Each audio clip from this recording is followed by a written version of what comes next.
Breathe, Arsenal fans, breathe. Um, Sunderland 2-2 game. It's been a couple of days now since that game, and time has passed significantly. And I wanted to reflect back on that game. After a few days, after the emotions, we're now in the international break. Um, that game was a lot of people, felt very, really, really disheartened by that game, and I kind of understand it. Understand it. 2-2 draw against Sunderland. Not exactly the scoreline that we wanted or the results that we wanted. So I wanted to get into that game, but I also wanted to talk a little bit perspective about the season so far, and also talk about a player who's rising very, very quickly in terms of his importance in the Arsenal shed. So let's get into this international break bit of podcast about the Arsenal, and uh, and I appreciate to hear your comments, around some of the things that I'm going to talk about.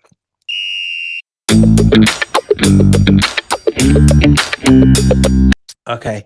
Um, so let's start with that Sunderland game, the 2-2 game. I've heard a lot of people talk about the game. There are people that have talked about the substitutions that Mikel Arteta made. There are people that have talked about the fact that Sunderland scored two goals when nobody else has been able to do that. And, people are talking about Arsenal fans panicking. Well, I don't know about you guys, but I don't look panicked. I don't know any Arsenal fan that looks panicked at this point in time. I know the media narrative is spinning that, talking about Arsenal fans being panicking, but I don't know we're being panicking. We're disappointed. But that's because of the high standard that we've set so far this season. That game was an anomaly in so many respects. In terms of shots that we faced, it was an anomaly because we don't tend to get that many shots. In terms of goals considered, it was an anomaly. We were on this great run of clean sheets and not even letting people have chances, never mind goals. So if people are looking at that game and thinking that they've suddenly discovered Arsenal's weakness in terms of being bullied, being, harassed and all of that. I invite you to go watch that game again. It wasn't like as if Sunderland were peppering Arsenal time and time and time again. I remember those days that we used to go to Stoke or Bolton. And, sometimes it felt like we were watching an Arsenal game behind the sofa because the lap was getting those balls, throwing those balls in. It was like Arsenal was getting peppered, time and time again with long balls, with throwings, with corners.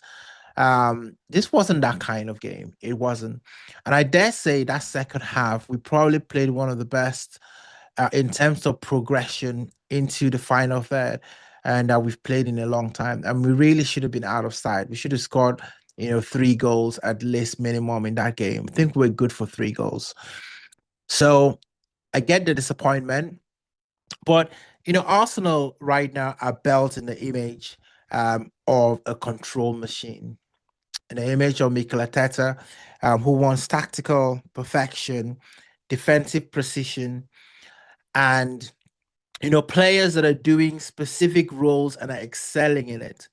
And there are a number of players that are excelling right now in the roles that they play for Arsenal. I mean, we can wax lyrical about the defensive players. They're all excelling in what they're doing. You can talk about Declan Rice. I've talked about him a few times on a pod about how he's really elevated his game right now. And Declan Rice has been able to do this for very specific reasons, and I'll get into that in the podcast. But this Arsenal team also showed in that game that they were human. Um, this was a team that we have been hitting it hard, game after game, keeping clean sheets. It's hard to keep clean sheets in the Premier League. It's a lot of running, it's a lot of sacrifice, and you have to be committed to it. And I think what this game really showed, and it might be a lesson going into the rest of the season, um, that sometimes those intensity cannot be sustained, throughout a whole season. It's a reason why you get teams like Liverpool, and people are talking about, all kinds of things, blaming players here and there. But, Liverpool got on a run last season that ultimately took them to the title. And it's hard to repeat that the next season. It really is hard. It's hard physically, it's hard mentally. Guardiola has been able to do that with the Man City players.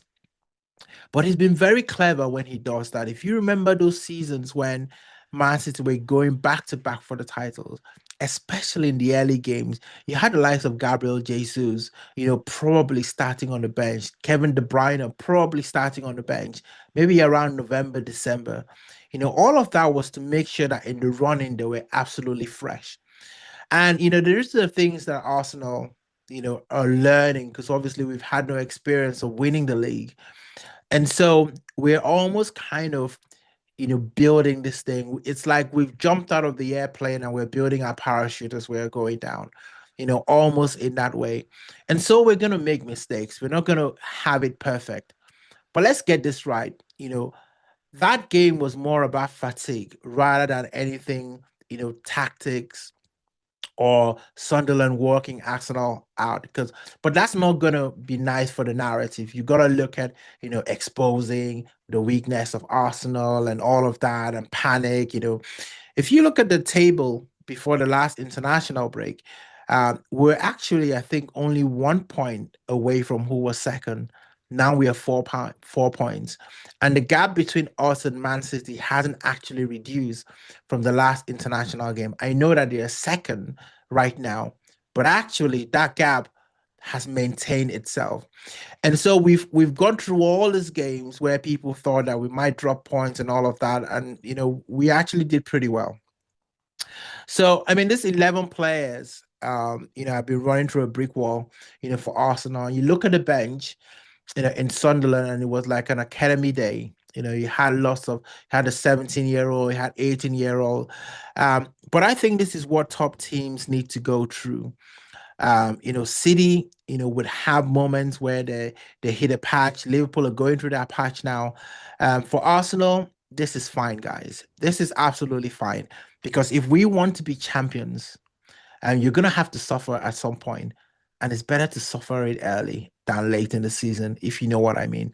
Especially with what Arsenal have had to deal with going forward. So, um, yeah, let's talk about that. I mean, did that Sunderland game, change how you see this Arsenal team? I'm really, really curious to hear what you guys think. So put that into, comment section, as well. Um, I also want to talk about, what this international break means. And tonight I'm recording this after the England game. Two Arsenal players scored goals, Berechese and Saka. And I don't want to digress, and go into all this conversation about people talking about, Saka not making not being great and Berechese not making the team to the World Cup. I don't even know what you're talking about. Because I don't know how you would not take those two players to the World Cup, but I digress. But what I wanted to talk about was the fact that there is good news. There is cavalry. The cavalry is coming for Arsenal. And Mikel Arteta talked about this in a recent interview. Gabriel Jesus, Kai Havertz are back in training now, and I expect them to ramp that up. It might be interesting to see if Arsenal might get a close game or closed off friendly between now and the end of the international break to just try and get a few more match fitness into those players because a lot of them are coming back from extended period of time being out. Havertz, even Noni Madueke's Arsenal career was starting off so great, only for him to have that injury and be set back. But these guys are coming back. They're expected to return. And what that does is that it actually changes the way that our bench looks. It means that we can bring in players that can match the physicality of the opponent if that's needed, but can also progressively take Arsenal into scoring positions that we can actually win games. So I'm really looking forward to getting a lot of the players back, and I think everyone should be excited about that. The difficulty now for Arteta it's not going to be about tactics. It's not going to be about, keeping that momentum. It's really going to be about rotation. It's going to be about who Mikel Arteta trusts to bring into the games at certain times. And I have to say, Mikel Arteta is getting a little bit better, with his game management.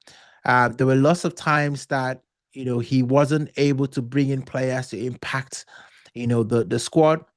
He calls them finishers.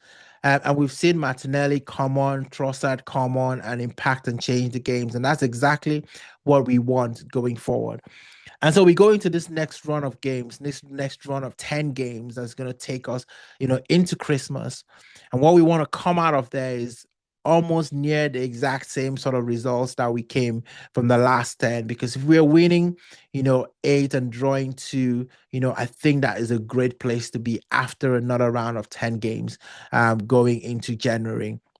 So, but guys, who do you think is the most important player that is coming back for Arsenal that changes things? Drop that in the comments as well, and we'll talk about it. We'll talk about it. I talked about Declan Rice, earlier on, just switching, things a little bit.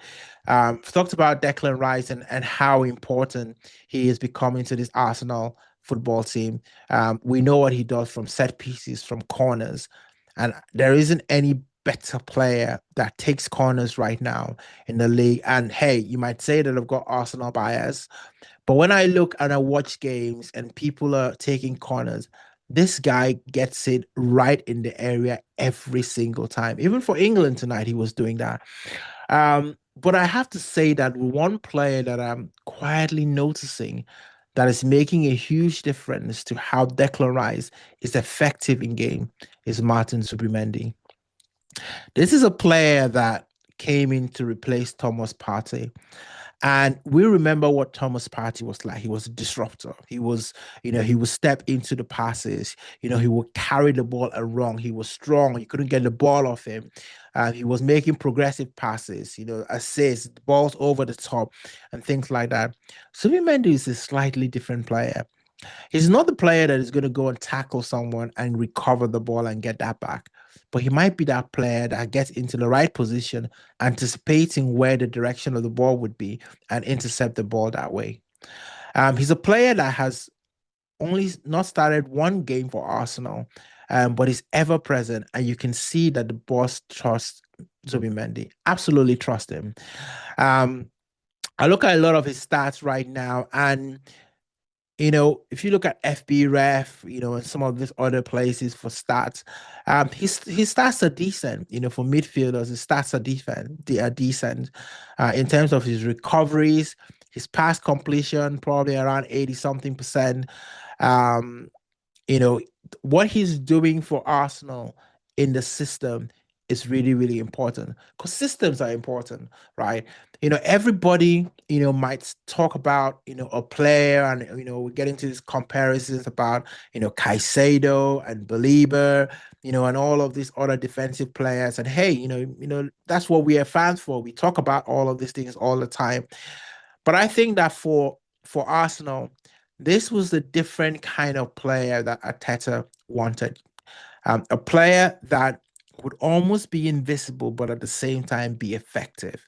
And I also love the fact that Arsenal's discipline hasn't really suffered with the injection of all the new players coming. I don't think there's an Arsenal player that has even got 4 yellow cards yet in this game. But Zubimendi is an organizer for me. He's he's the person that kind of like you go into a room and gets all the things in the right place, the books in the bookshelf, and all of that. Just gets things organized so that the people who are doing all the other stuff, in the football pitch can go ahead, and shine. So guys, here's my question. Is Zubimendi already Arsenal's most important signing since Rice? Put it on in the comment section as well. Hey, before I round up, guys, um, here's the truth, and it might annoy a lot of people, it might annoy a few people, but this Arsenal team is not built to entertain. It's not built to entertain. We are out for a mission. We haven't won the title in so many years. And right now, it's eyes on the prize. People might say, oh, yeah, it's boring Arsenal and all of that. Don't care. because that's not what's on the menu. That is not the description. That's not the cover of the book. This Arsenal is not built to entertain. This Arsenal is built to suffocate. I've seen a lot of, stats and heat maps about, spaces that Arsenal gives. Arsenal rarely gives team spaces.